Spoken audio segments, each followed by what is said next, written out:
Okay, good morning. We're here for our weekly Marion County Board of Commissioners meeting. It is Wednesday, August 18th, 2021, 9 o'clock. As always, we're here in the Senator hearing room, and we will start with our Pledge of Allegiance. If you'll join us, please. I pledge allegiance to the flag of the United States of America and to the republic for which it stands, one nation, under God, indivisible, with liberty and justice for all. Okay, we have Noni signed up for public comment today. None, right? I like Noni. All right. Wish we had more public comment today. And our first presentation is on wildfire recovery. Scott is here. Welcome.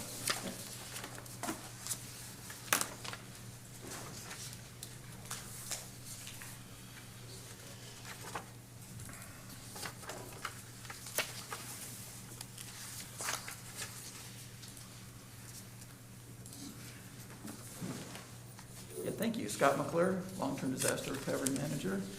And we've got a report number 6, August 18th. And we're still 11 months after the fire. We're actually coming up on anniversaries. There's a big one coming up. We got our dwelling permits. And on this one, for the first time, we have the Linn County numbers integrated in with that. So still making good progress.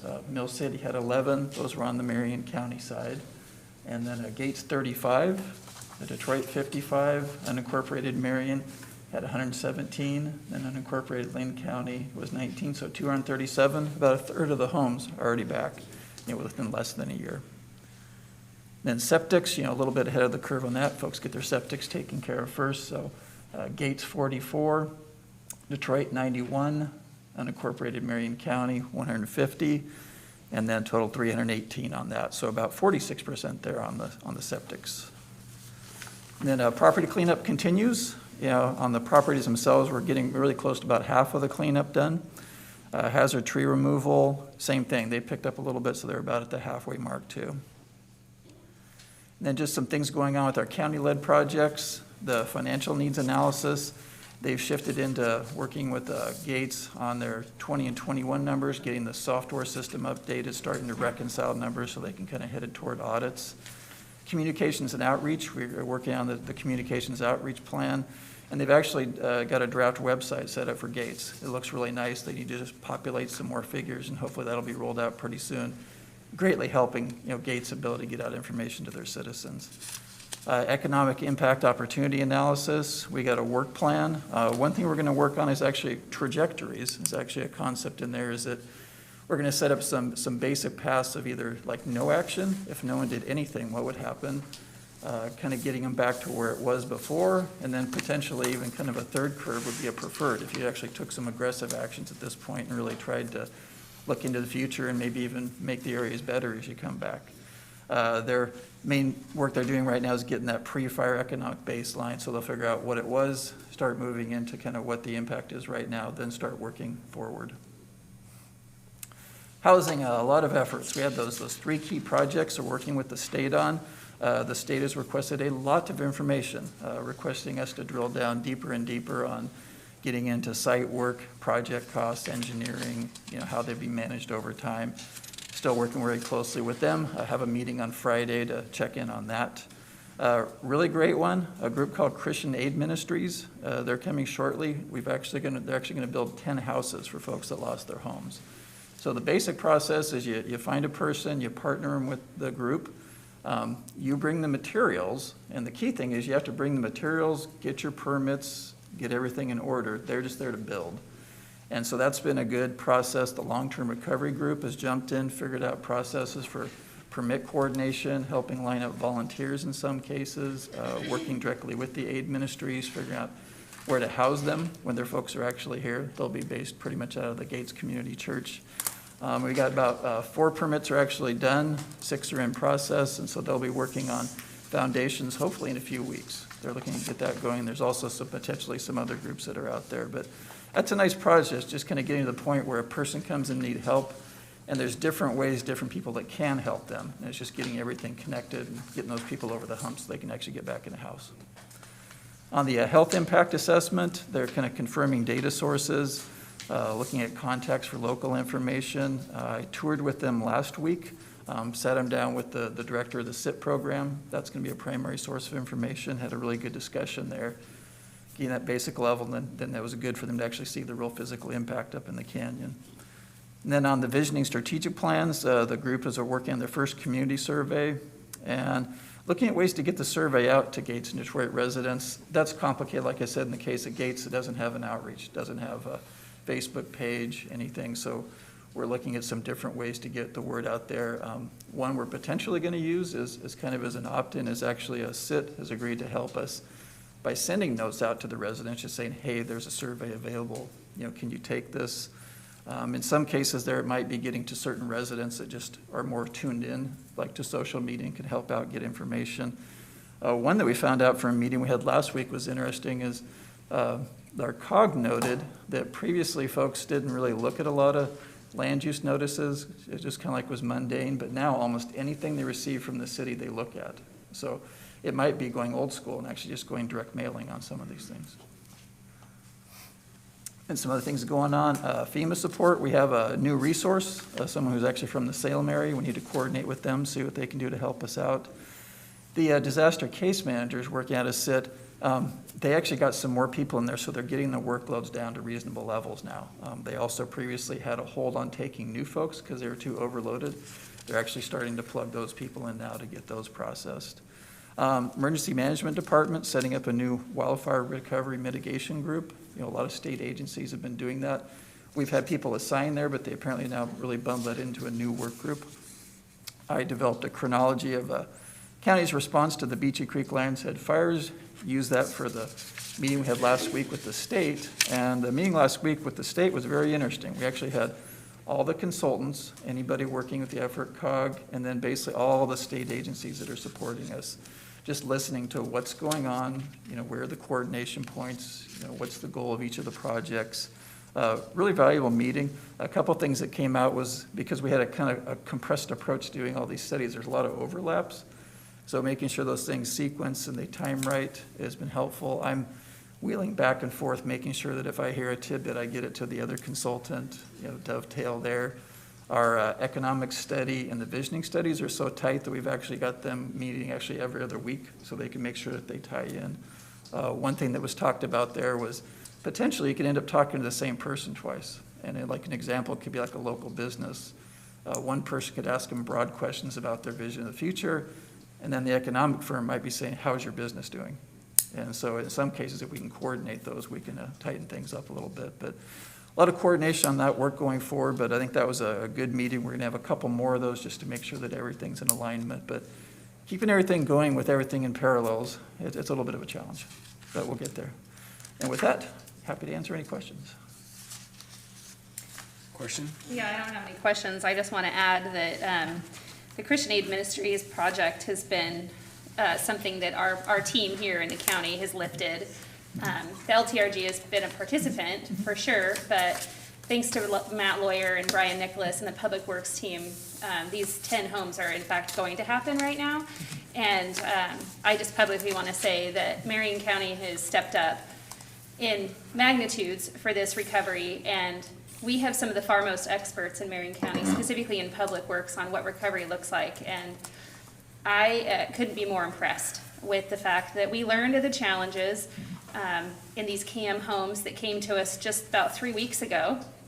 And we had a meeting up the canyon with Nick Harville and Gordon King, who are volunteers of the LTRG, and between Matt and Brian Nicholas, they were able to lay out the needs to make sure it was successful for this first phase, because there was just kind of all this wheeling happening out there. And I don't think that Marion County staff get quite the acknowledgement that they deserve for the efforts that they're putting out far above and beyond their actual work duties. So I just want to make that known. Excellent. Good. Commissioner, anything? No? Thank you, Commissioner. I appreciate that. On the communications, on the community survey, Yeah. have you chatted with Jolene to make sure we're using our .gov email list that we have in the canyon? Yes, we'll be actively using that too. Yep. Okay. And then we're not going up to the Little North Fork because that is more about the Gates and the Detroit. what they want their communities to look like? Is that why we're not? Yeah, we focused in on Gates and Okay. Detroit, with basically the ones that took the biggest hit on the fire. And the other thing, and I think Tamara brought this up yesterday at management update about how many people we had at the FEMA, 83 people at the Yeah. FEMA this last weekend, and Right. several of those got re-engaged and got questions answered. So I want to thank FEMA for their continued coming back in-person meetings, so. Yep. All right. Anything else? No? Scott, thank you. Yep. Okay, thanks.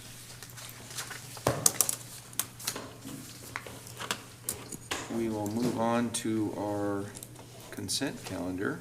And we have a volunteer this morning to move the consent calendar. Mr. Chair, I move to approve the consent calendar. Item 1, under Health and Human Services, approve an order to restructure local health advisory and planning committees. Item 2, approve an order adopting the bylaws for the Marion County Mental Health Advisory Committee. Item 3, approve an order changing the bylaws for the Marion County Local Alcohol and Drug Planning Committee. Number 4, approve an order changing the bylaws for the Marion County Intellectual and Developmental Disabilities Advisory Committee. Under Public Works, item number 5, approve an order appointing Bonnie Sullivan as Chair of the Marion County Solid Waste Management Council with a term ending April 30th, 2022. Item 6, approve a right-of-way dedication of a 1-foot reserve strip known as Block A, Burnside Edition, located on the north end of 46th Avenue Northeast in Salem, Oregon. Item 7, receive and approve an order vacating a portion of County Road 954, Etzel Road. Item 8, receive and approve an order vacating a portion of an unnamed public road in the plat of Shoals Acres, north of City of Hubbard. Under Sheriff's Office, item 9, approve an order appointing Shannon Wilson to the Marion County Justice Reinvestment Council with a term ending December 31st, 2022. And finally, under Treasurer's Office, item number 10, approve an order distributing Oregon State Forestry timber revenue in the amount of $3,428,045.70 as per ORS Chapter 530. I'll second the motion, but I have a question, Mr. We Chair. have a motion and a second. Further discussion. Commissioner. I just have a question about the Marion County Justice Reinvestment Council. Maybe Jeff, could you come up? Because I don't remember, who appoints, does the board appoint this council? I don't remember ever appointing anybody to this council. Go ahead, Do you want? Mr. Undersheriff. Good morning, Commissioners. For the record, Jeff Wood, Undersheriff, Sheriff's Office. Forgive me for not having all the information in front of you, but yes, the board has appointed members of the Justice Reinvestment Council. This council actually serves as an advisory body just to the sheriff on issues relating to justice diversion, prison diversion, and reentry services. It actually initially was formed as the result of one of our Second Chance Acts that we received in 2009, maybe 2010, and has really been in some sort of form over the years. It's sort of manifested itself to include the, I'll say, jail diversion population, our lead projects, our mental health, our community crisis outreach services teams, so that those entities, those department head types for Salem Police, our private nonprofits, the Sheriff's Office, can all come together, problem solve, barrier bust, as we address issues like, increasing our prison utilization or decreasing our prison utilization, giving updates on our programs that you've heard about repeatedly, and advise the sheriff in terms of, are there grants that we want to go for? Are there programs that we want to facilitate? A good example of that was our LEAD program, initially kind of brought forward by our district attorney, Paige Clarkson. But this council was one of those bodies that cited the need for LEAD and that also is a staunch supporter of LEAD. And this looks like this term is only like a few months. How long are the terms usually? We usually do, I believe, a couple-year terms. No, let me rephrase that. I believe we actually do the terms in, yes, 2-year increments, but I don't feel absolutely confident with that answer, so if I could get back to you, that would be great. Okay. Is Shannon taking over a term for somebody? Yes, I believe Shannon White is taking over for our Jessica Camphy, who is the public defender of Marion County, who had moved up to Portland. Okay, and are there bylaws for this? Could you? There are send bylaws, them yes. over? Okay, thank you. Yeah, you bet. Just a comment, the term is through December 31st, 22.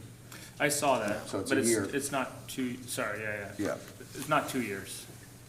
right. Because she's taking over somebody's. Because she is Yeah. filling that term for Jessica, so it's about a midterm employment. Yeah, and Jessica, there's been a switch on the Public Safety Coordinating Council with our defense attorneys as well, so this is, and there's a history here that's pretty deep on this Justice Reinvestment Council and our community partners. Absolutely. Done a lot of good work. I think it'd be great to have a work session on it, because I'm interested in the bylaws, but I'm also really interested in how these folks get selected, if they're put forward. I'd like to know more about this. I also want to know more about the Public Safety Coordinating Council, so maybe it's an opportunity to do a 2-in-1 work session. We will coordinate a work session, absolutely. I'm smiling, you can't see I can it. see it in your eyebrows. They're frowning a little, but I can see it. Yeah, that'll be a vacation day for me. All right, Jane, you had something you wanted to say? I was just looking at the bylaws, and I was just saying that it looks like the appointment is subject to the sheriff's discretion and approval by the Board of Commissioners. So to answer Commissioner Willis's initial question, yes, they do come before the board. That's why it's here today. Yes. Thank you, Jeff. Okay, so we have a motion on the consent calendar. Any further discussion? Hearing none, all those in favor of approving the consent calendar signify by saying aye. Aye. Aye. Aye. Okay. So, you might just stay right there, because you're up first. On our first action item, consider approving Marion County's 2021-23 Justice Reinvestment Grant and Supplemental Grant Program applications and sign a letter of support. Well, again, Commissioners, good morning. Thank you for your time. Again, for the record, unless the sheriff did not like my last testimony, I believe I am still the undersheriff, and my name is Jeff Wood, and I am here with... Commander Kevin Carbondi, Sheriff's Office, Community Corrections Division. And we are asking for support in terms of a letter of support and approval of our Justice Reinvestment Grant application and our Supplemental Justice Reinvestment Grant application. As I believe you've heard from both Commander Carbondi and I, these funding streams actually come as a result of Senate Bill 3194 back in the 2013 legislative session. And that, Commissioner Cameron, I believe, in fact, I'm 99.9% sure you were in the legislature at this time and you know this very well, but the intent, or at that moment, the prison population was reaching levels where new institutions, new State Department of Corrections institutions were going to need to be built to house the growing population of DOC, Oregon Department of Corrections, adults in custody. As a result of some legislative action, 3194, this bill passed with 4 goals of justice reinvestment. I'm going to say this in kind of the local Marion County parlance because I like plagiarizing what our district attorney has said. But there are 4 goals of justice reinvestment. One is to implement evidence-based practices. The other goal is to reduce recidivism, which heightens our public safety. Another goal is to hold our clientele, our clients, our offenders, accountable for the actions and the crimes that they commit. And if we achieve those 3 goals, we reach the 4th goal of decreasing our historical prison utilization. And we've done so, and I know Commander Carbondi will get into some of the successes, but I really do. I keep stressing our community partners are absolutely fantastic. Our criminal justice partners are absolutely fantastic. We would not be able to achieve these goals without them. And I also kind of want to heighten, too, that as we talk about justice reinvestment, roughly about $4.1 million, our supplemental application, which is $917,000, all these successes we've achieved with those dollar amounts and the dollars we're applying for right now would not be possible if not for that foundation, that baseline community corrections foundation dollars, where in essence, it's almost 6 times more than what we're getting for justice reinvestment. And again, we're not talking about the baseline right now, but I just want to underscore it. If not for the foundation, if not for baseline, and if not for justice reinvestment and the supplemental dollars, some of the successes that the commander will talk about would not be achievable. Yet I do think we have a lot that we have achieved and a lot that we should be proud of locally as a community and candidly as a criminal justice system here in Marion County. Before I turn it over to the commander, I will just point out that With the Justice Reinvestment Grant application, the $4.1 million, that is an allocation that we receive due to our percentage or the overall workload percentage from the state. The other supplemental application, the $917,000, that is a competitive process. So we may or may not get all of that, and depending on what the actual award is at the time, we'll have to communicate with the board in terms of what those possible next steps are. So we'll keep our fingers crossed, but there could be more to come depending on what the final awards are. Commander? Yes, thank you. I've just been checking off notes of the things that I don't need to cover. As usual, the undersheriff covered a broad strokes of what I was going to cover. Just a quick background and some highlights. It is the Oregon Criminal Justice Commission that administers Oregon's justice reinvestment grants. We talked about House Bill 3194, which is really that Justice Reinvestment Act that created the source of the funds to meet the goals of justice reinvestment. The two applications the undersheriff had already discussed. One thing, just to point out that there is 10% of any funds that we receive from the Oregon Criminal Justice Commission. 10% is allocated to victim services, which we've allocated biennium after biennium, and I want to say we're on the fourth or the fifth biennium with justice reinvestment. Also, the Marion County Local Public Safety Coordinating Council, as part of House Bill 3194, it does require applications be submitted by the Local Public Safety Coordinating Council after the board has approved the application. The Marion County Local Public Safety Coordinating Council approved both the formulus and supplemental grant applications at their July 27th meeting last month. And to jump real quick into just some highlights, maybe some overarching in terms of prison reduction, recidivism reduction. I mean, within Marion County alone, JRI funding has allowed us to expand and enhance over the years our prison diversion and prison reentry program strategies to further the goals of justice reinvestment. In 2014, Marion County led counties in prison utilization for nonviolent drug and property crimes. Since then, we have seen a significant and consistent downward trend in prison utilization. From March 2020 through March 2021, Marion County's efforts have contributed to a reduction of 5,200 prison months as compared to the historic baseline. Further, since the implementation of evidence-based practices as required through Senate Bill 267 from the 2003 legislative session, Marion County has seen an overall downward trend in recidivism as it relates to new arrest, new conviction, and new incarceration of community corrections clients supervised for property, drug, and driving offenses. In comparison, statewide, there's been a slight increase in arrest and incarceration rates. These positive outcomes are a direct result of the cumulative effect of all of our justice reinvestment programs, which ultimately change lives and make our communities safer and stronger. On behalf of the Sheriff's Office, we appreciate your consideration in supporting our justice reinvestment grant application to better serve the needs of our community. And we're available for any questions. So I will note, thank you for your presentation. I will note that there's all kinds of letters in here, but on 93, page 93 of 99, small little application here, there is a letter from our district attorney that is in support of this. Remember, we had some pushback on a future letter, so she's got a letter. We got Tracy Prawl, our courts are supportive of this, so it is a community-led public safety great program to help turn people's lives around and keep people safe. So I want to thank you gentlemen both for all the work you've done on this over the years. And I remember Troy Clausen was, I think, in your position at the time that we kind of got started on this. I was still over in the Capitol.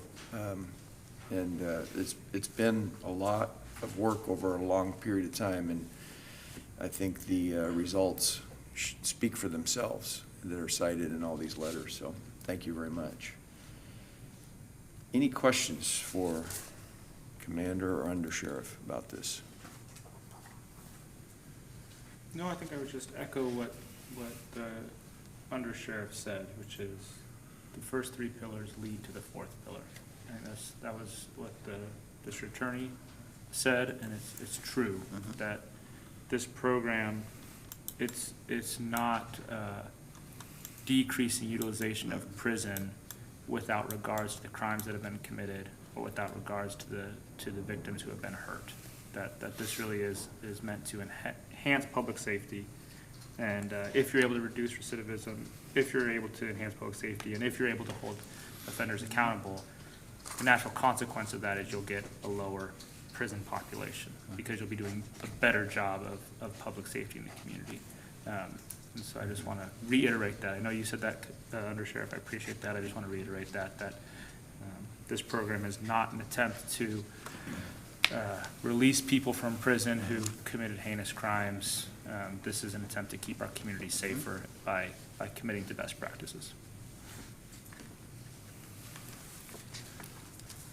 Anything else? All right, Okay. I'll take a motion. With that, Mr. Chair, I would move that we approve the Marion County 2021-2023 Justice Reinvestment Grant and Supplemental Grant Program applications and sign a letter of support. I second the motion. Okay, we have a motion and a second. Any further discussion? Hearing none, all those in favor signify by saying aye. Aye. Aye. Aye. Great. Thank you. A lot of work goes into this thing. All right.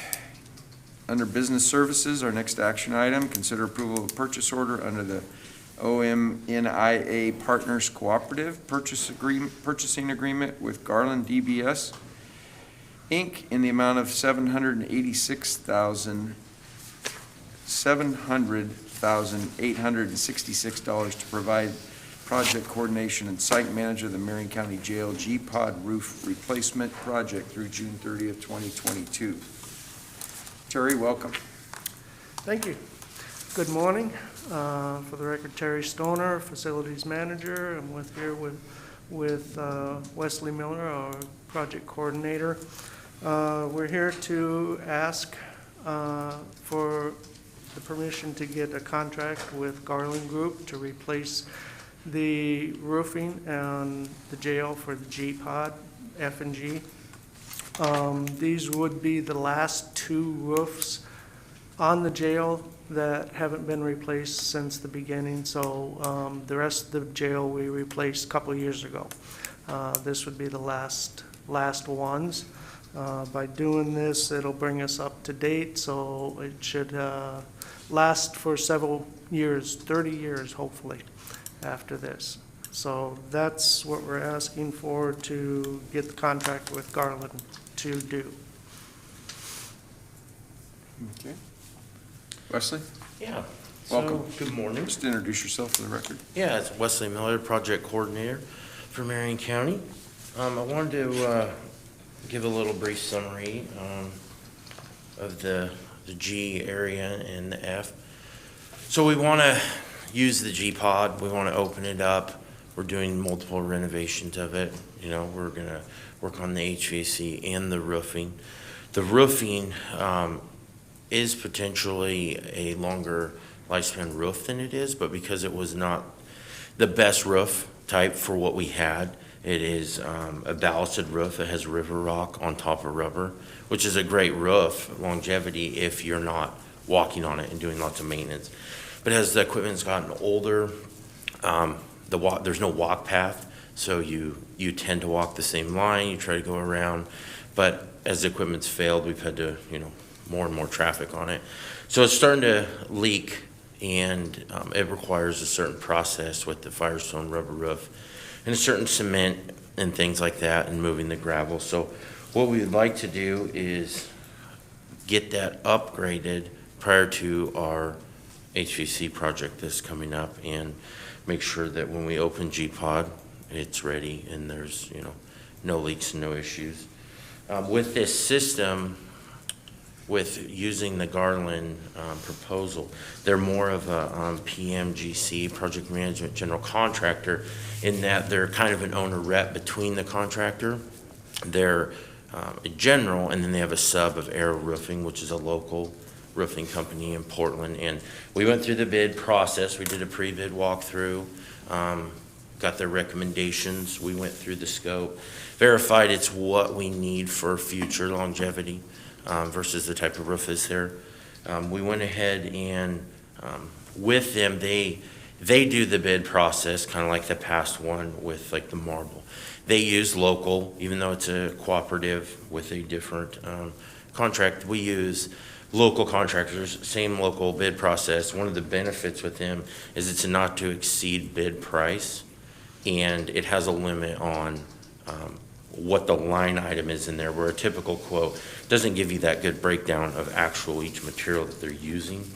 And only a portion of the material is provided and purchased through Garland by the contractor. Everything else is a off-the-shelf, local vendor, distributor provided material.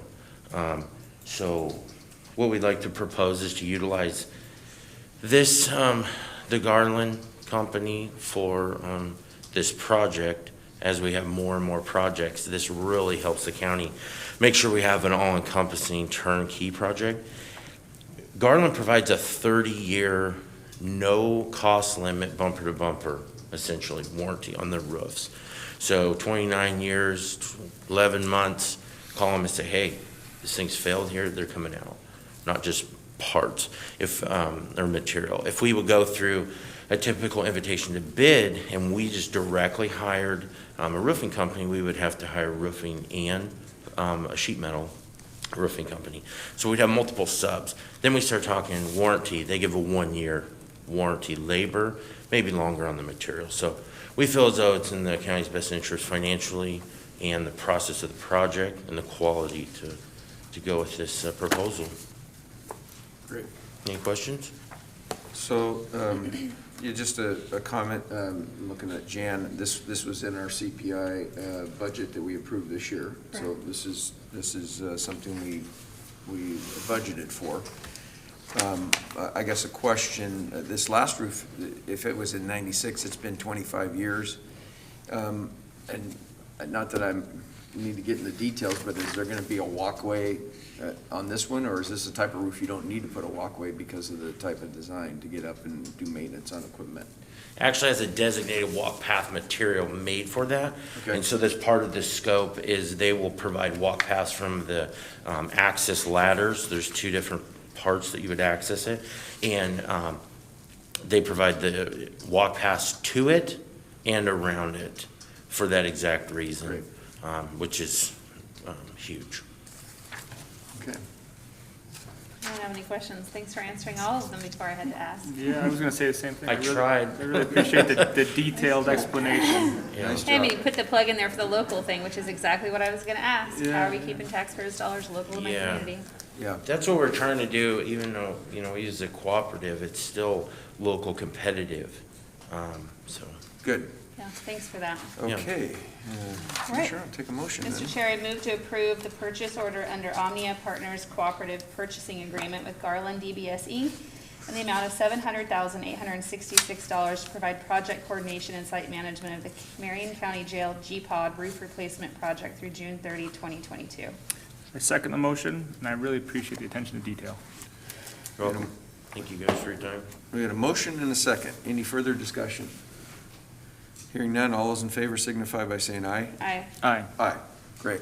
Thank you very much. Thank you guys. Have a good day. Thank you.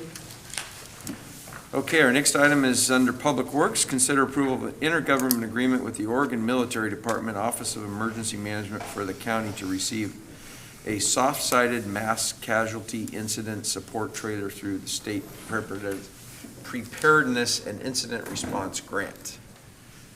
There's Kathleen. We're back in the corner. Good morning. My name is Kathleen Silva. I am the Marion County Emergency Manager, and I come before you today to ask for your consideration and approval of the intergovernmental agreement with Oregon Emergency Management. This trailer is an award for the SPIRE grant that was coming from the House Bill 2687. And with this trailer, it will assist in our capability to respond to a mass casualty incident. This trailer will come with the following items. It will be with a generator that's a 7,000 watt, having an air and heating unit up to 13,500 BTUs. It will be able to store 18 gallons of fuel. It will come with lighting. It will come with 2 tents. And it will have bedding for 20 persons. And right now, we are working to, if this is to get approved, to have this be stored with a local fire district who will be able to implement and deploy the mass casualty trailer in an incident, and will partner with emergency management to be able to maintain and sustain this, this trailer for the county. So unless you guys have any questions? I just want to make a comment. I know when we did the, we prepared for, what was it, the eclipse. Remember, we had a big medical facility up at Detroit Forest in the back area, and trailers were set up for medical, et cetera. This would have been a really nice piece of asset, a nice asset to have during that particular time. That's the type of thing that we would be using this for.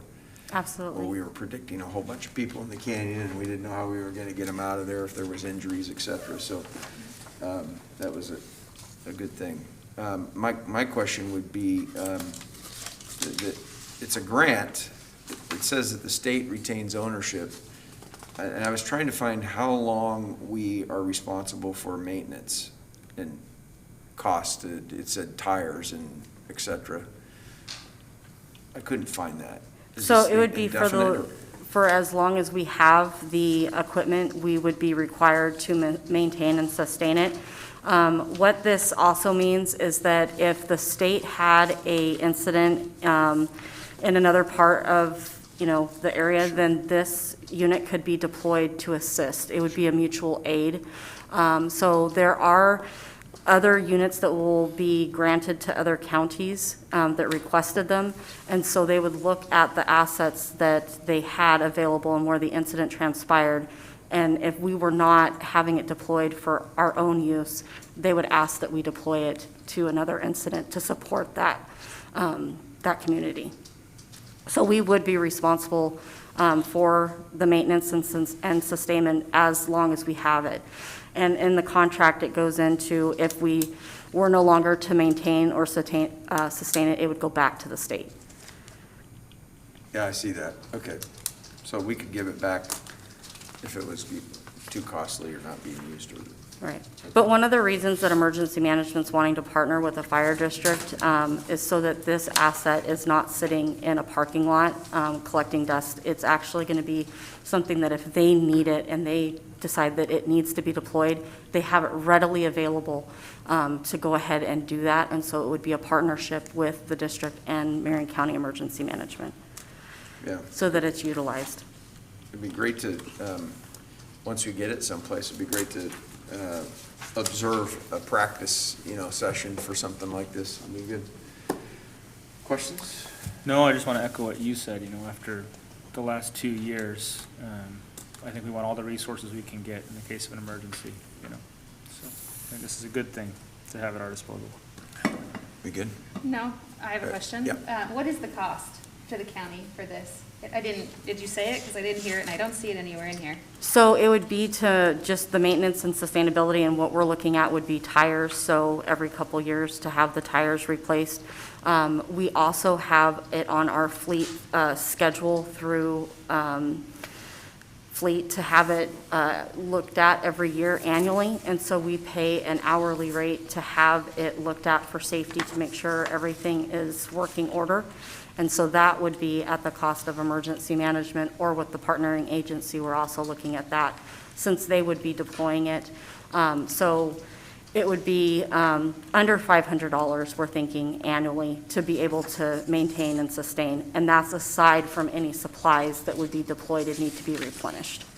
Okay, and is there going to be an IGA in place between Yes. the county and, is it Marion County Fire District number 1? 'Cause Yes. you didn't really elaborate on what that was. Because it wasn't signed, and if you guys haven't approved it yet to go forward, then we wouldn't, but we're looking, yes, with Marion County Fire District 1, and it would be at the McClay Station.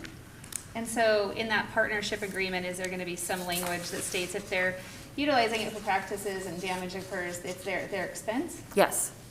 Okay, Anything above wear and tear will be in the agreement. all right. I mean, I guess I support it with hesitancy, because I think that there's a couple of other counties that are trying to figure out what OEM's role in taking it back looks like. So I guess I would have wanted a little bit more information on this, but I'll move forward with it for now. Okay, Mr. Chair, I would move that we approve the intergovernmental agreement with the Oregon Military Department, Office of Emergency Management, for the county to receive a soft-sided mass casualty incident support trailer through the State Preparedness and Incident Response Grant. I second the motion. a motion and a second. Any further discussion? Hearing none, all those in favor signify by saying aye. Aye. Aye. Aye. Kathleen, thank you. Thank you very much. This would be a good piece of equipment to have for us. All right. Next, under Public Works, consider approval of incoming funds contract for services with Bark Boys, Inc. in the amount of $550,000 for the sale of surplus compost from the Browns Island Demolition Landfill Composting Facility through August 18, 2024. Why would we have surplus compost? Where did that come from? Your backyard. Some ice storm. Improve your Exactly. backyard. There might be a little bit out there, so. Yeah. For the record, Brian May, Public Works Environmental Services Division Manager. And as mentioned before you, have a contract for the sale of surplus compost produced at our compost facility out at our Browns Island Demolition Landfill. So a little bit of background, just to let you know, where does this compost come from? Today, on a normal year, we collect about 22,000 yards of material from our North Marion transfer station and from the city of Salem, their parks and green space programs that they collect debris from. So that in turn is then processed, and what's processed mean? It's kind of a all hands-on process. We hire a contractor that comes in, grinds the material to size, which is typically less than the size of your fist, just to allow some porosity in the process. From then, we take all that, we mix it appropriately. We call it our master chef. Amy Gibson is our heavy equipment operator, and she does the voodoo that gets the carbon and nitrogen ratios correct so that we actually generate a nice lush compost. At that time, it's just a lot of time and moisture and turning the material to make sure that we reduce pathogen requirements and all the compost. So it turns into anywhere from about a 3-month process for us to generate a batch, what we call a batch of compost. We test it for maturity, and then we also bring a contractor in, and then we screen it. And we basically sift it down to a size that now makes it a material that we can use for our gardens, for compost mix, for just anything from potting soils and other aspects. So that's the screening process. With that material, we do an additional test to make sure that it's safe for consumption for use. We test for 22 different nutrients, such as ammonia, nitrogen, phosphorus, potassium, etc. We test for 14 metals. We do a maturity indicator to make sure that cucumbers grow, and they're very sensitive, delicate. So it's a good test parameter to make sure that our compost doesn't kill what you're going to grow in your garden. It's kind of a key pathogen test for us. We actually grow cucumbers? We do. That's part of the testing process, yeah. And I can tell you with our last test, we had 100% emergence, and our seedling vigor was 100%. So we had good, nice growth, is what we want to see. We look for physical contaminants also, so things like glass, plastics, metal, anything of that size. And then also, as part of that, there's a sieve test that gives kind of the buyers a guide of what's the quality of our compost, what can they use it for. The finer the sieve, the more uses that they can actually put it in. This whole process generates about 5,000 to 6,000 yards of finished material each year that we then sell. Some of this material goes to local governments that purchase it, goes to our juvenile program out at Fresh Start Market that sells it for retail. We donate some of this material to nonprofits for community gardens. And then in addition to that, what we have today is our surplus, what's left after we go through that. Right now, we generate a really nice, clean compost it's being more sought after. Our current bid that we'd received was from 2019, was for up to 20,000 yards, and typically we get one bidder. This year, again, we got 2 bidders, and again, the rate went up significantly. So we had our normal bidder, but our new bidder, Bark Boys, came in at $11 a yard. So we're excited about that. I think the word's getting out, the quality of our compost and the great job that Amy's doing out there for us. We do anticipate an increase in production We're kind of getting the site ready to take the material from skirts also. But if it weren't for our ice storm and 70,000 yards of woody debris being in there, we'd be taking that material and generating compost with it also. So that's why this is set up for a $50,000 a year over or 50,000 yards for the next 3 years total from Bark Place. So our recommendation today is that the approval of the contract for the surplus compost sale. Questions? I just want to know what you did with the cucumbers you grew. So the good news is I'm not growing them because I am horrible at gardening, but we actually pay a company that does the testing that provides us a 4-page report of analysis, and part of it is the cucumber growth process. So I'll share that with you guys later. You still didn't answer where they went. I like to take cucumbers and put them in my Clausen pickle juice. Yeah. Make my So- little pickled So we're not cucumbers. growing to maturity, we're just growing Oh, I for see. for Okay. initial See if stage you for see growth. that. Yeah. Yeah, Fine, I'm not okay, making I'm going the wrong direction there. So Brian, thank you for this. Was she there when we had the fire? Yes. Okay, we've Yep. learned from that, right? So now, in my tenure here, we've had 2 fires. Okay. You've been so here 10 years now? In my tenure, Oh, 5 tenure, years, yeah. okay. No. I was gonna say, I'm getting no, it old doesn't. So the initial fire, which was 2016, was a different operator that was processing. Okay. But Amy's fully aware of making sure we segregate our biles and fire breaks and how we process to ensure we avoid that. And then the other question, you said, we've had to wait to take, to divert from skirts out there. Correct. Will, and somebody who just went to skirts in the last month to do yard debris, will we be diverting individuals out there, or are we just gonna have Republic take it there? What are we Yeah, so thinking? initially, we're gonna have Republic just take it direct, but that is the plan Okay. in time, is to be able to move it to the public being able to come out to Skirt, or to Browns Island to drop off material directly. Yep. Okay. We're just a little full at the moment with all our woody debris from the fire. I should Yeah. take a drive out there and see what it looks like. I haven't been out there for a year. So as we work through with FEMA has envisioned this 70,000 yard pile. Well, we've processed it, so when it's 70,000 yards that came in loose, so it's considerably smaller. Right. And then to avoid fire, we've actually spread it out. So it's literally a 70,000 yard pile that's about 2 foot tall. So it's not as ominous as you'd like it to be that visual. But it's all on asphalt, if I remember right. Where we've pushed this material is off the asphalt, so Okay. kind of to the east. Yep. I've seen it. I was out there giving out the keychains. Yep. It's quite a pile. Yeah. I've never been to Browns Island. Oh, We were gonna go, Yes. and then, we got delayed. it's quite the place with the sheetrock Yep. and the old landfill that we have to maintain out there. It's interesting. I get a picture from former Representative Berger every once in a while about the leachate that's going through the fence. Yep.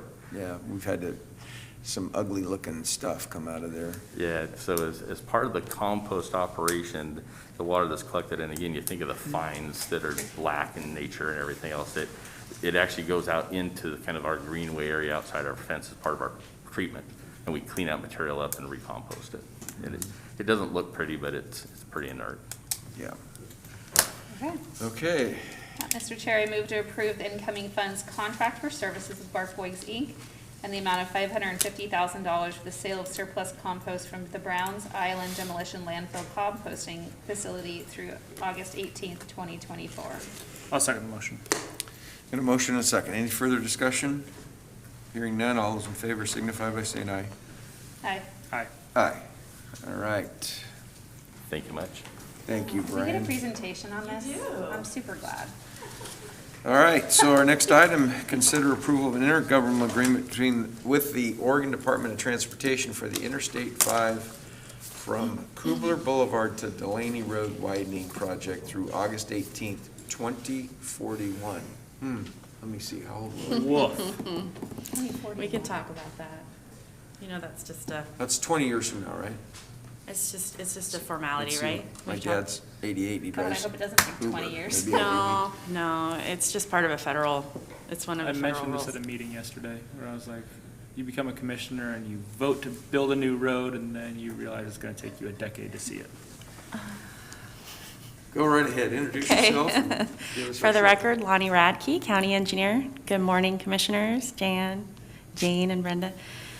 Today, we're talking about, or requesting an approval of intergovernmental agreement 34856 with ODOT as it pertains to a project that ODOT is doing on I-5, where they are widening Interstate 5 between Kubler and Delaney Road out south. I'm sure you're familiar, and it's 2 lanes in each direction at this point. They're widening to 3 lanes in each direction eventually. And as they do this, it will require, the widening on Interstate 5 will require some widening on the structure where Battle Creek Road crosses over Interstate 5, as indicated in this aerial photo.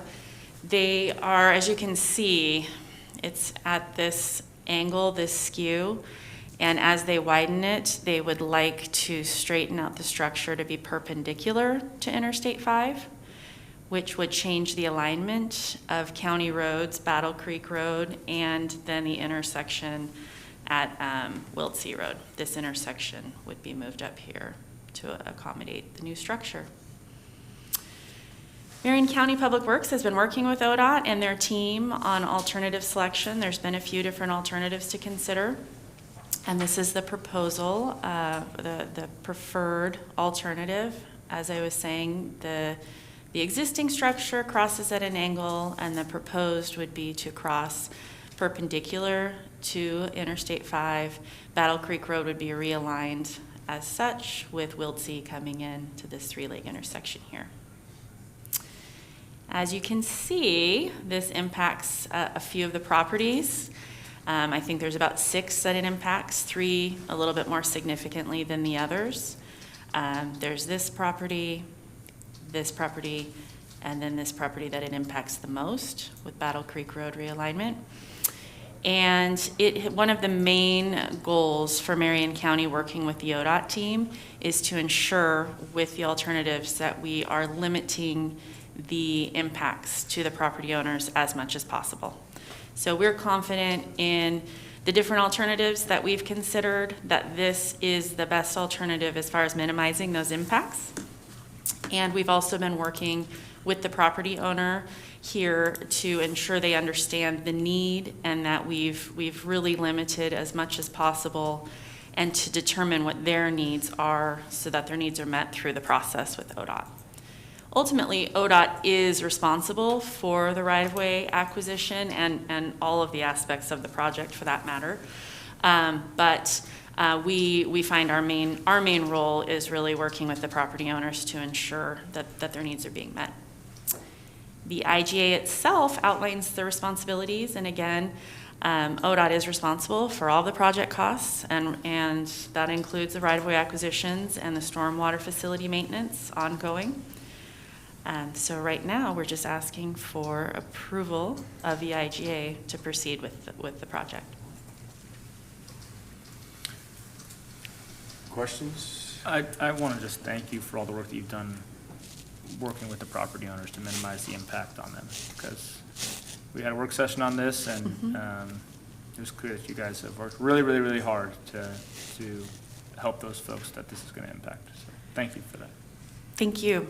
Brian Nicholas has been instrumental. He and I met with ODOT and the property owner, and that is really, like I said, one of our main roles here in this project. So of the 3 property owners, I know 2 were more amenable, whatever the word is, than the third. Thank you. Did the third ever come around I haven't heard an update, but I do see a for sale sign. on their property? Okay. Okay. Thank you. All right. Yeah, I'd appreciate all the work that's been Thank you. done to try to minimize the impact to our neighbors out there. But this is an important project for our region, and we'll get there 20 years from now. Property owners have been really, they've been very understanding considering, and it's been a good interaction so far. Yeah, and we will continue. Okay, Commissioner, we'll take a motion if we're ready. All right, Mr. Chair, I move that we approve the intergovernmental agreement with the Oregon Department of Transportation for the Interstate 5 from Kubler Boulevard to Delaney Road widening project through August 18th, 2041. I second the motion. And a motion and a second. Any further discussion? Hearing none, all those in favor signify by saying aye. Aye. Aye. Aye. All right. Thank you. If you go on Let's any go more- build a bridge. If you go on any more field trips out there, I'd love to go. Okay. So, I'll definitely keep that in mind. Yeah. Okay. Yeah. Thank you. Yeah, there's a good, does that impact the, I forgot to ask this, well, there's the what? No, well, no, I was thinking of the European motor guy out there. You wanna look here? Yeah, he is, huh? He's got a. So there's two auto shops down here. Yeah, This one will be, there, it won't be impacted negatively, actually. I mean, their access will change here a Oh, little okay. bit. But there might be a little bit more, yeah. Yeah, it won't be a no negative. conflict, I don't go there anymore, but I used to years ago. Just wanted to make sure. It won't be a you negative impact. Stay in business, they do really good work. Okay, thanks. Yeah, I don't think, Jan, this is Costco, I mean, there may be more traffic because Costco is gonna be up, it runs into Kubler, yeah. Yep, it'll be a better thing for people trying to access that.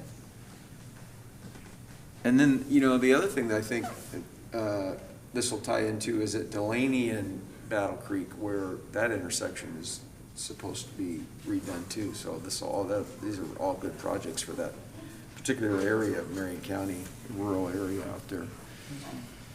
Okay, our next item under the Sheriff's Office, consider approval of amendment number 4 of incoming funds intergovernmental agreement with the Oregon State Hospital to add $1,780,000 for a new contract total of $4,350,000 for the Sheriff's Office to provide transport services for guilty except insanity GEI clients, including on-call and emergent transport through June 30th, 2023. We've got, Lieutenant. Good morning. Undersheriff, we know who you are. Yeah. Good morning. Yeah. Good morning, Commissioners. Again, for the record, Jeff Wood, Undersheriff, Sheriff's Office, and with me is... Good morning, Commissioners, and thank you for your time. I'm Lieutenant Jay Bergman from the Sheriff's Office. And we are here to ask for support in terms of amendment number 4 and some incoming funds from the Oregon State Hospital to add 1.7 roughly million to a contract total of 4.3 million. This contract has been in place in some way, shape, or form since 2017.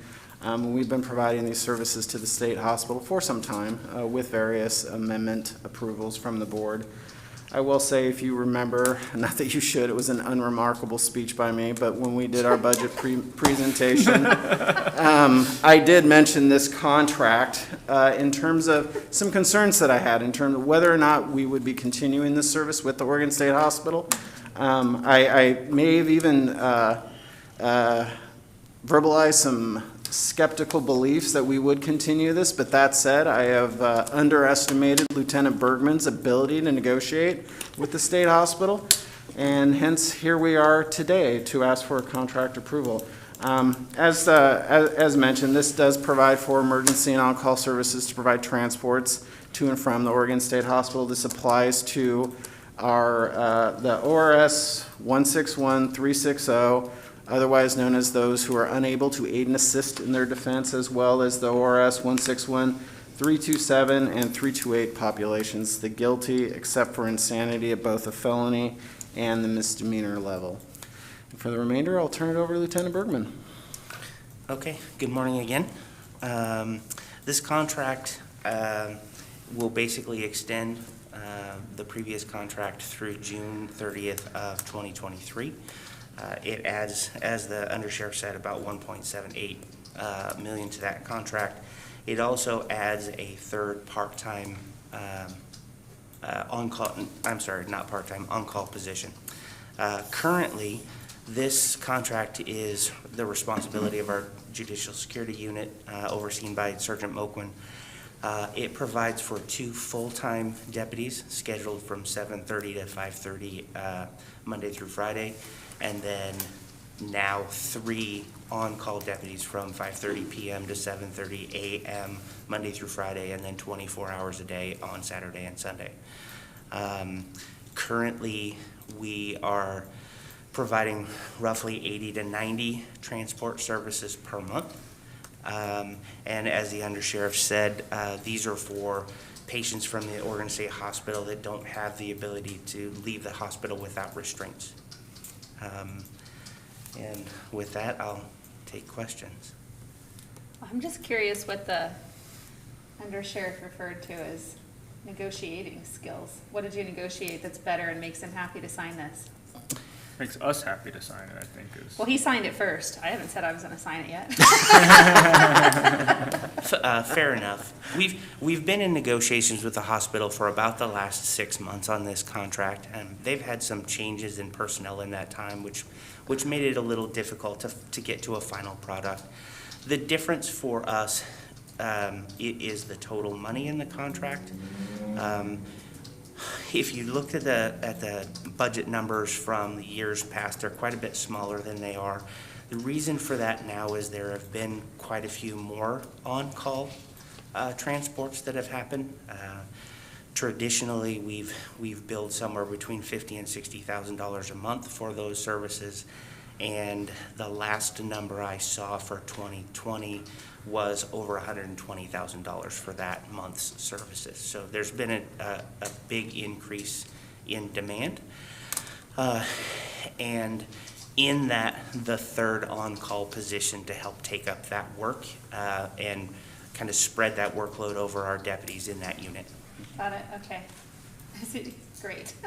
It's a capacity thing. Perfect. Okay. Thank you. So I just saw an article, Mr. Chair, today that the court or the state hospital start taking patients again. This seems to be an issue statewide where folks that need medical treatment are stuck in jails across the state instead of in the hospital where they need to be. Is there any light at the end of that tunnel, or is that just sort of a eternal battle that will go on forever?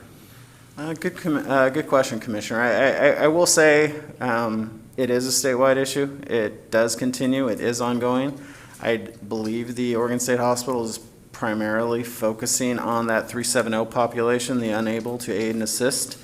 That said, that makes civil commitments much more difficult to get the admission to the state hospital. And so, yes, with legal counsel's help and our own ongoing contact with the state hospital, I don't know if I'd say it's getting better statewide, but as an example, contracts like this and the contacts we make, and through court action, I'd even say we've started moving people, but I wouldn't say it's robust, and I will say there's a lot of room for growth.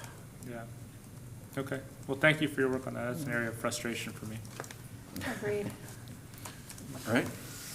Okay.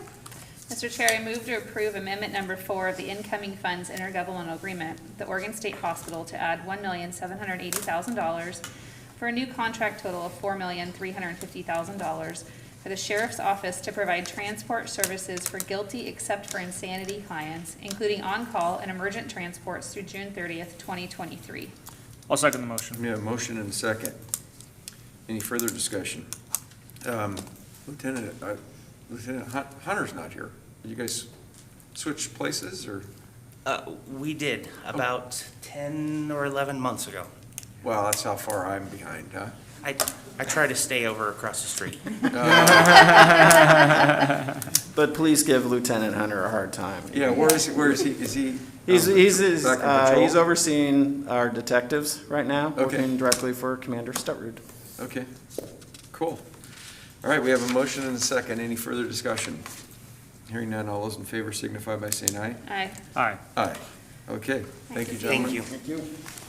All right, our last action item before we go to Contract Review Board is consider approval of subsidy housing price agreement with Union Gospel Mission in the amount of $140,000 to provide housing for community correction clients transitioning back into the community through June 30th, 2023. Commander, welcome back. Good morning again. For the record, Commander Kevin Carbondi, Sheriff's Office Community Corrections Division, and this is a fairly straightforward price agreement with the Union Gospel Mission. Just for a little bit of background, as you're aware, the Community Corrections Division of the Sheriff's Office provides transitional housing stipends for up to 90 days for corrections clients without a proposed residence. We know that a key element of stability for our clients is housing, and without it, it's difficult for them to focus on treatment and other remediation services. As you'll probably remember, this last June of 2021, the board approved a special procurement for subsidized housing where multiple transitional housing providers in Marion County provide housing for our clients releasing to Marion County without a proposed residence. Stemming from this special procurement, we're establishing price agreements with each subsidy housing provider. We have a total of 8 different housing providers, and this particular price agreement is with the Union Gospel Mission and the 2 houses that they operate. They have one on Greer Street and one on Locust Street. And we've been using their services in those houses for at least, I want to say, over a decade now. This price agreement establishes the terms by which the subsidy payments will be processed and is in effect from July 1, 2021 through June 30th of 2023. And the only other thing I would add is actually the restoration house, the one on Locust, is the one we use for our SOAR students. So when they're in the SOAR program, this is where they reside if they don't have a stable place to stay. And the partnership with the Union Gospel Mission is absolutely phenomenal. They've just been excellent partners, and I'm not sure what we'd do without them. So we're grateful for the relationship. I'm available for any questions. How's the new building going to impact you? Is that the Union Gospel Mission's new building? Does that increase capacity for? Yeah, we actually, I believe, are touring. So as part of our Marion County Reentry Initiative Community Collaborative Group meeting, the last one we had was at the PSB, gosh, was it this month or last month? Oh, the end of July.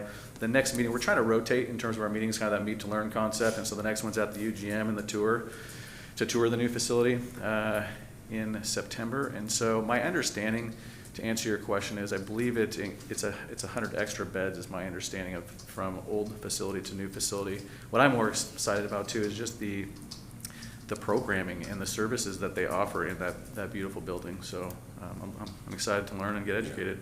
Yeah, nice classroom. Kevin, can you make sure you send that date when you're doing that to the board scheduler, and we have an option to, if we can? I believe we have, but if not, I'll double check. Okay. Yep. Okay. It works out. Yeah, we saw it just before it was completed. I'd like to see it again now that it is complete, but also from your lens. Yeah, you bet. Yeah. Okay, Mr. Chair, I move that we approve the subsidy housing price agreement with the Union Gospel Mission in the amount of $140,000 to provide housing for community corrections clients transitioning back into the community through June 30th, 2023. I second the motion. Motion and a second. Any further discussion? I do actually have one question. Yeah. What's the $140,000 pay for? Good question. If I forget, it's the first page of the price agreement, the average cost is $450 a month. And this is the estimate that we have over the course of 2 years of what we think we'll probably be funding. So it's a roof over their head for a month's stay. So 450 times, how many stipends that is, I can get the calculator out. Okay. But I would say the UGM and the Oxford House are probably our biggest vendors in terms of volume. Between our 8 vendors, we have close to 30 different houses around. Average is about $450 a month. So this is just rent, or does it include like Yep. food and Yep, access to other things? Just rent and roof over their head. Okay, Yep, thank you. you bet. All right, thank you. Okay. All right. I'm going to, Wait, you have a motion in a second, we didn't have the, We voted on it already. oh, did I miss that? I thought we did. Did we vote? We were at discussion, motion and a second, then discussion. Sorry, I hijacked it with I discussion. thought we voted, but we can vote again just to be sure if you'd like. All right. We have a motion and a second. Any further discussion? Hearing none, all those in favor signify by saying aye. Aye. Aye. Aye, twice. Aye, there you go. Aye, all right. Captain? We will recess the Board of Commissioners meeting, convene a contract review board. Our first item under Health and Human Services, consider approval of an order for a class special procurement to seek out and directly appoint organizations to provide COVID-19 vaccination marketing, transportation, and culturally responsive low barriers access to COVID-19 vaccinations. Camber, welcome. Katrina may have been here, but she's on vacation too, so. Yes. Good morning, Commissioners. I'm Camber Schlegg, the Contracts and Procurement Manager in the Finance Department. And I am before you today because the State of Oregon Department of Administrative Services has given the Health and Human Services Department a grant for the Coronavirus Relief Fund that is effective through this December of 2021. The funds are for addressing the vaccine equity gap and provide COVID-19 vaccine relief and outreach in the community. The Health and Human Services Department issued a notification of funds available to approximately 20 organizations that they have been working with throughout this COVID pandemic. These funds are for culturally responsive, low barrier access to COVID-19 vaccination, with a special emphasis on populations experiencing vaccine inequality or reduced vaccination rates, marketing and promotional costs for encouraging the COVID-19 vaccination, and transporting people to and from vaccination sites. When this notification went out, only a few organizations responded. Those are Mono a Mono, Interface, IZO Marketing, PCUN, Woodburn Ambulance, and Falk. So the Health and Human Services Department would like to continue to seek organizations within the 6-month time frame who have a trusted relationship within their community and establish connections with each other in regard to the COVID-19 vaccine administration. So our goal today is for you to approve the special procurement to allow us to continue to use kind of this notification application type procurement method, and also award those folks that have responded to the notification that went out already. Well, I know we got this money quite a while ago, like 3 months ago, I think, or we got notice of this money. Or half of it came, and then we had to show progress, then the other half, I think it was a total of 1.6, 800 and 800 is what the number is. And this is for 1.2, I think, or up to at this point in time. And I've heard some of the things that some of these groups were planning on doing, like making phone calls to, I don't know, somebody had I think Pecune had a list of 60,000 people they were going to try to contact and get vaccines in the arms, that type of thing. So, any questions? I don't know if Canberra has the details other than this is about the contract, special procurement at this point in time. I think I would just make a comment that I would contrast this model of finding trusted partners in the community and having them encourage their constituents to get vaccinated with forcing people to get vaccinated. I think this is a better model to have people that folks trust encourage vaccination. I just know that there are folks who I've met who were hesitant, and then their friends and family got vaccinated and they saw that it was safe, and then they went ahead and did it, you know. So I know we had a big talk last week about mandating medical interventions, and I just want to contrast this with that. This is the better way to go, convincing people rather than forcing people. I completely agree. And I think the organizations that have stood up to engage these dollars and to communicate in a real effort to understand people's fears, which I think are just exacerbated by the mandates and the forcing of these masks and vaccines, is unhealthy. And I think that's why people aren't showing up, is because they don't feel comfortable. So Mono a Mono is a really well-known organization that supports Latinx families here in the community, and I've already heard some of the things that they've done specifically with families around this concept, and I hope that this helps them expand their reach and create a relief of burden on them, because I know that they have a lot of other services they're trying to provide at the same time, and I'm just grateful that they're willing. Great. Okay, so I will take a motion, Commissioner. Mr. Chair, I move to approve an order for class special procurement to seek out and directly appoint organizations to provide COVID-19 vaccination marketing, transportation, and culturally responsive, low barrier access to COVID-19 vaccinations. And I'll second the motion. Motion and a second. Any further discussion? All right, hearing none. All those in favor signify by saying aye. Aye. Aye. Aye. Thank you, Camber. Thanks, Camber. Yep. I think you're still up. Hopefully that We're seat wasn't still too under hot. Contract Review Board, under Finance. Consider approval of an order delegating certain authority to the Marion County Chief Financial Officer for the Contract Review Board. And Camber's still here, and the Chief Financial Officer is coming up. Morning, Commissioners. Jeff White, Chief Financial Officer for Marion County. Camber Schlag, Contracts and Procurement Manager with Finance. As you mentioned before you is an order to consider for your approval to delegate a very small slice of authority to the Chief Financial Officer, myself, as the Contracts Officer for Marion County, to handle written dispositions for protests of special procurements or sole source procurements. The purpose of this is primarily to handle procedural errors when those types of procurements are posted. If there's a protest and somebody says, hey, I didn't get the right opportunity to propose, or I think you've done this process wrong, when they submit that written process, this delegation of authority would allow me to work with Camber and our legal counsel to determine if the protest was valid. And if so, then we can take the appropriate steps to handle that protest, whether it's canceled or move it forward in as timely a manner as possible. The order also, if you'll notice on the last page, indicates that anything that I would do would be reported back to the commissioners as here's the action we took and here's why. And if anything got really outside the bounds of procedural error, then it would still come back to the Contract Review Board for your decision. In the history of Camber being here, we talked about this. I think we recalled 3 protests we've had in the last, have you been here 7 years? Almost 9. 9. In the last 9 years. 3 types of protests of this, so it's not a frequent thing that comes up.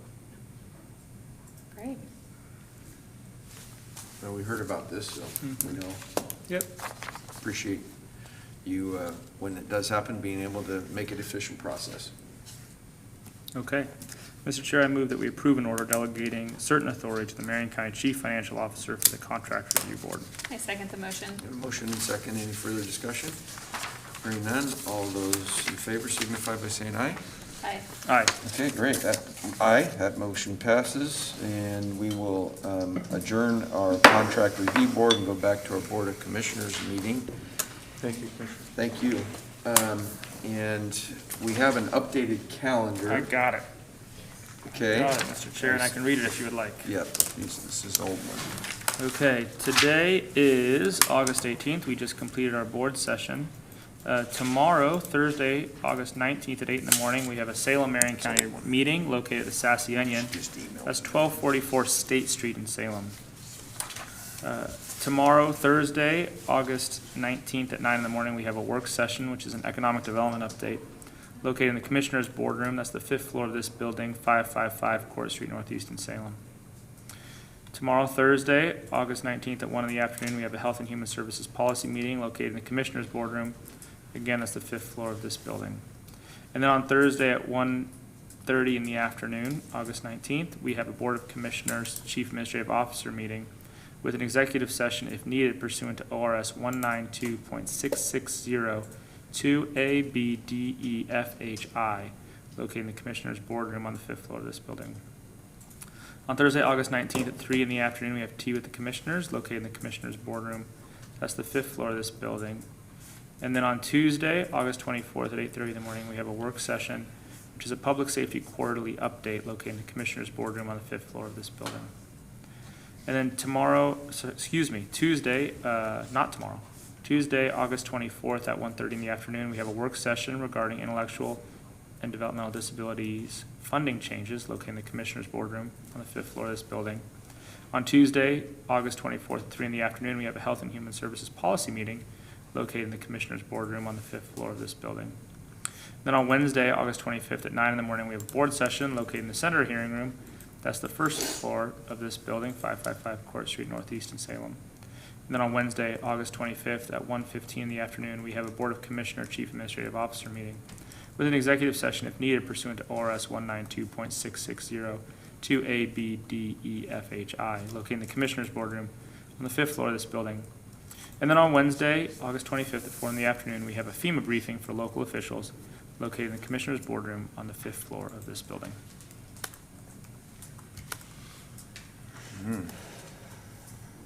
There you go. Wow. Onward and upward. Anything you want to share or talk about?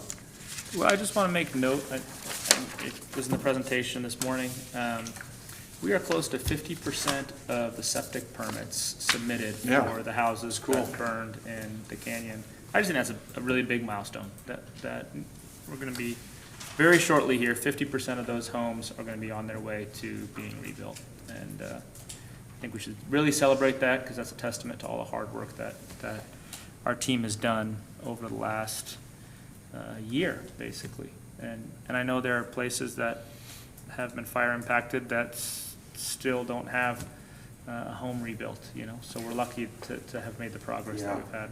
That 50%, there's a lot of trailers up there that can use their septics until they decide to even pull that, permit. And the difference was, 33% of the building permits have been Which is also a milestone, right? Huge, A third huge. of the homes have building permits pulled. That's a big deal. Yeah, it's as you drive up and down the canyon, like I do not every day, but most days, you just see things continuing to happen. One day, there's this pole barn going up down by the river, right by Niagara, and now it's done, right? It's enclosed, and houses in Detroit that are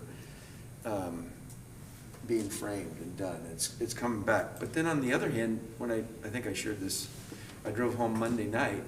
It was a beautiful, clear day. I got stuck where that helicopter was doing the logging area, and all of a sudden I went around the bend and I could see this plume of smoke. I know. And I went, oh my gosh, it's like, my original reaction was the fire is like right there. And it wasn't. It was still, 10 miles away. But it reminded me that we're still in very touch and go fire times, and things are still really dry. And then yesterday morning when I drove down, we had a little rain when I hit the dam, but not above, right?